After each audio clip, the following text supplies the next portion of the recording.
Yeah, great. Hello, everyone. So my name is Katy Anderson. I work at the Haywards Adventure Playground.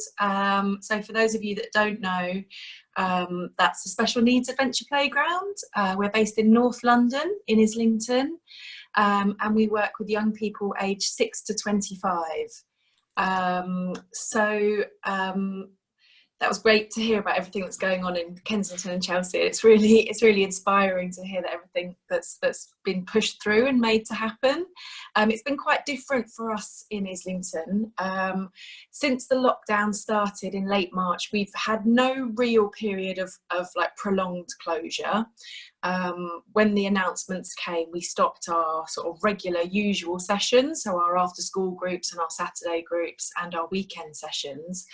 But very soon after that, we started working with one of our local special needs schools. So we had a small group of probably some of the more vulnerable young people come to our playground. And we staffed it, so we had our staff working with small groups from the school, and it was kids that we really knew very well anyway, and that kind of allowed those kids that opportunity to be out of the house and playing.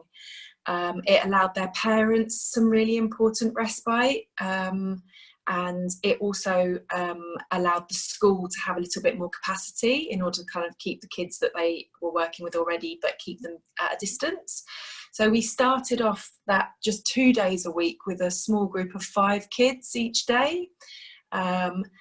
And we also did kind of like a bit of a joint working with the school. So we sent our staff into support with the school, and they sent some of their teachers and TAs to work at our playground.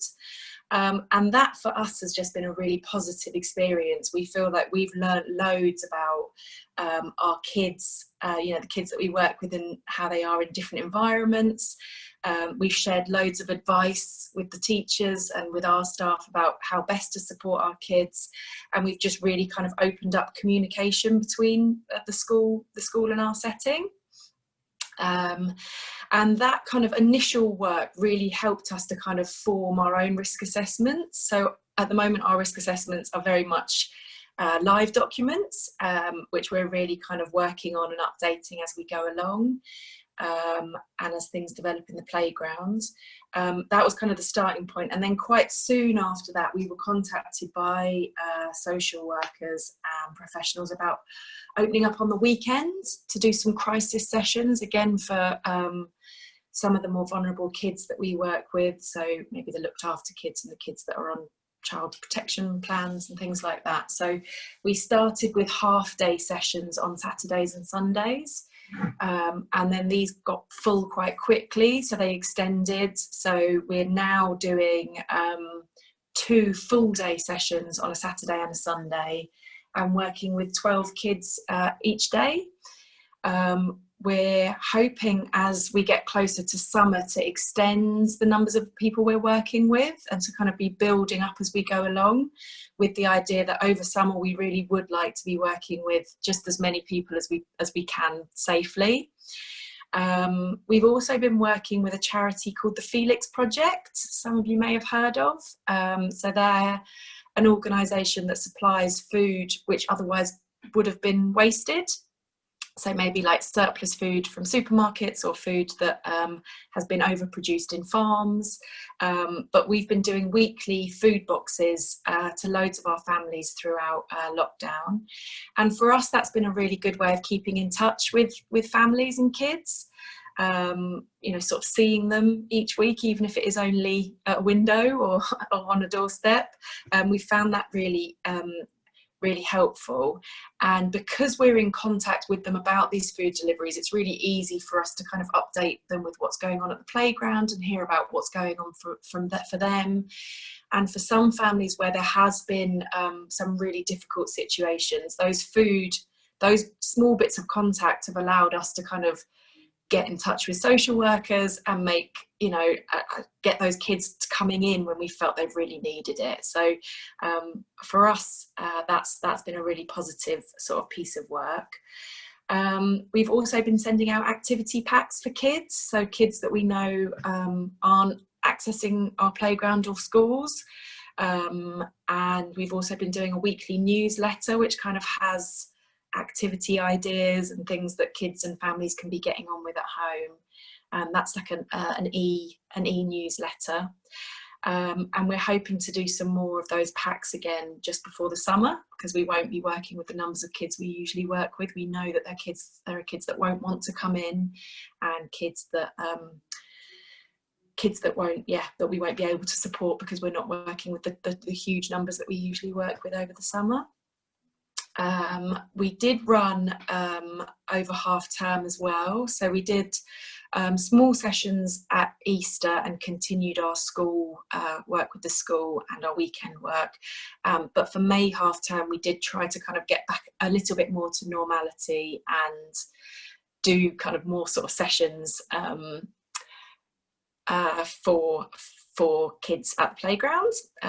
So we did 5 days a week over the May half term, and we're hoping to do 5 days a week for the 6 weeks over summer.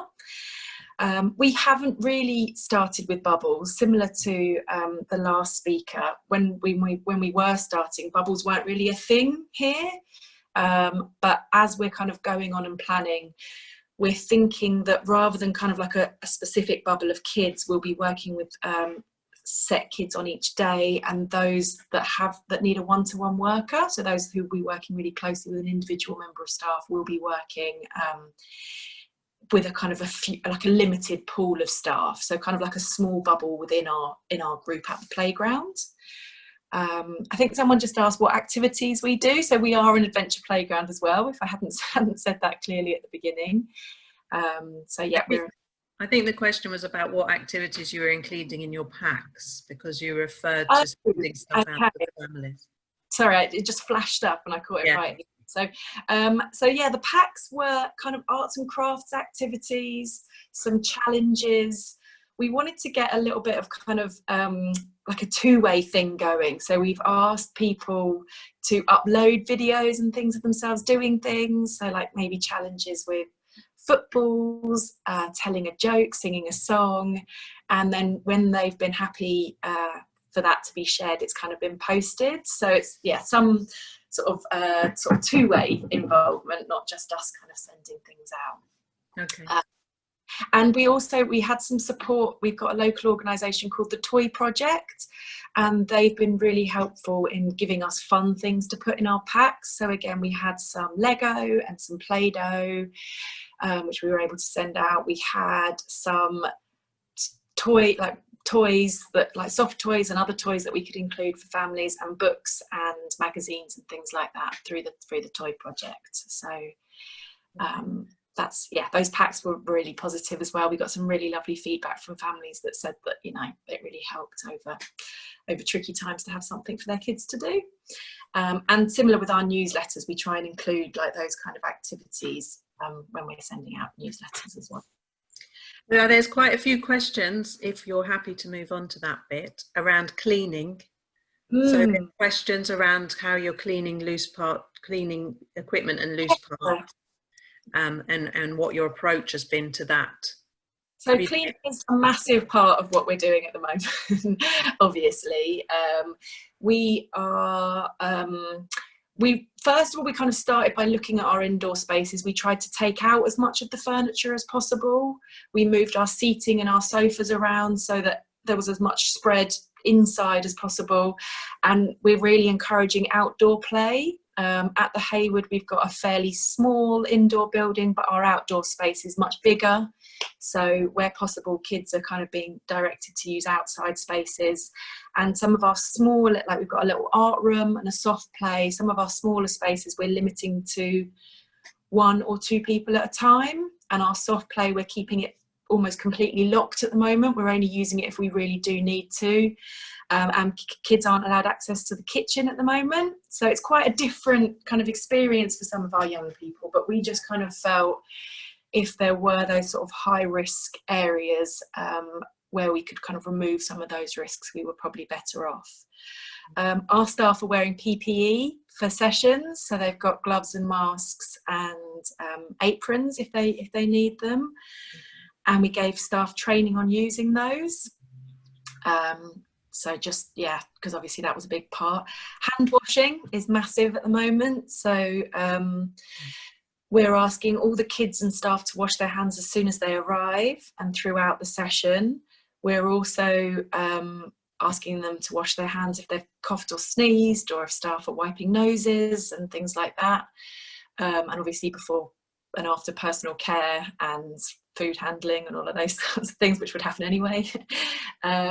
We've also done some sort of mobile hand washing. So our playground's quite big, so we've taken watering cans and soap and travelled around to the kids who are, if they're really engrossed in their playing at certain spots.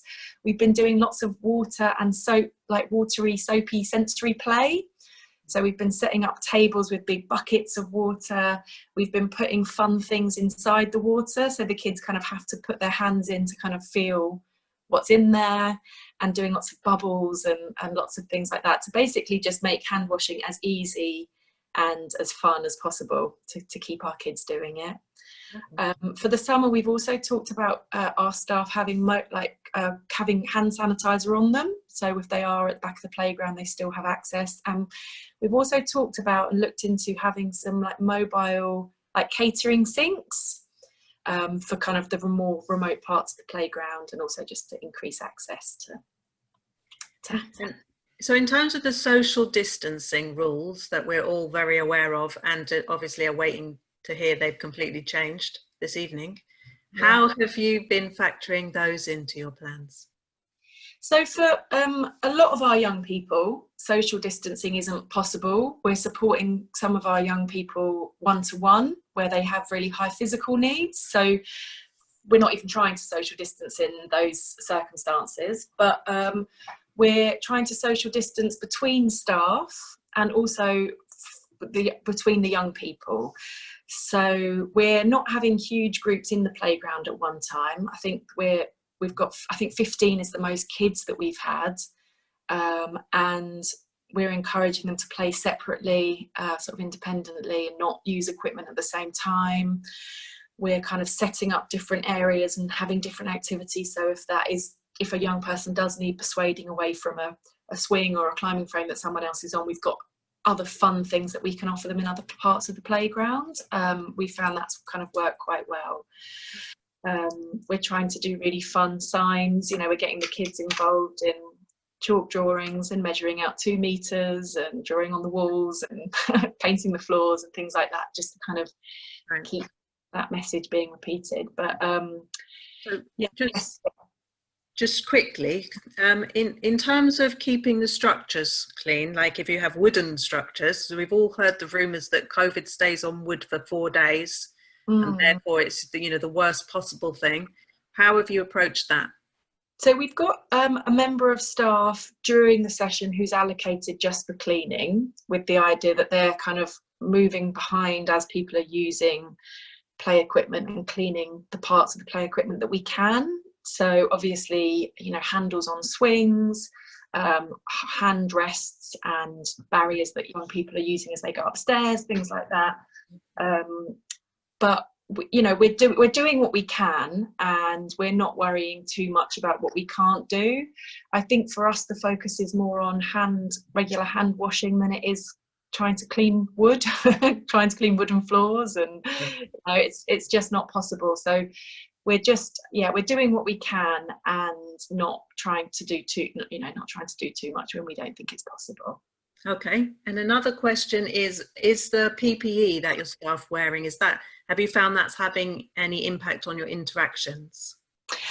Yeah, so we definitely do, because we work with some sort of non-verbal autistic kids. We've definitely found that we've risk assessed that for some of those young people we won't wear our masks. For young people that are really having a difficult time seeing masks and maybe trying to take masks off our faces, we found that there's higher risks associated with wearing the mask than just not wearing the mask. So we're kind of trying to keep it on an individual basis for those kids as well. And do you have individual risk assessments for each child then? When they're needed, yeah. So for a lot of the kids, they'll have individual risk assessments that specifically mention PPE. So yeah, that's included in those. And then we've got more generic risk assessments for the kind of the bigger picture stuff. Okay. Well, it's both. One of the themes that have come across from both of you is that you've managed to make, or maybe you already had, very strong partnerships with other organisations, which might be teachers, it might be social workers, and people are asking how you've either managed to do that very quickly or how you have always done that. And we might come back to it more generally at the end. But what would you say, Katy, about how you've got such a close relationship with social services, for example? Yeah, well, most of the kids that come to us, a really a majority of kids that come very regularly will have a social worker. So I guess in a lot of cases, that's contact and relationships that we already had to some extent, although they totally have been built on during these times with the key individuals. But yeah, I think where the really strong partnership work has happened, it's where those relationships kind of were existing a little bit in the first place. Okay.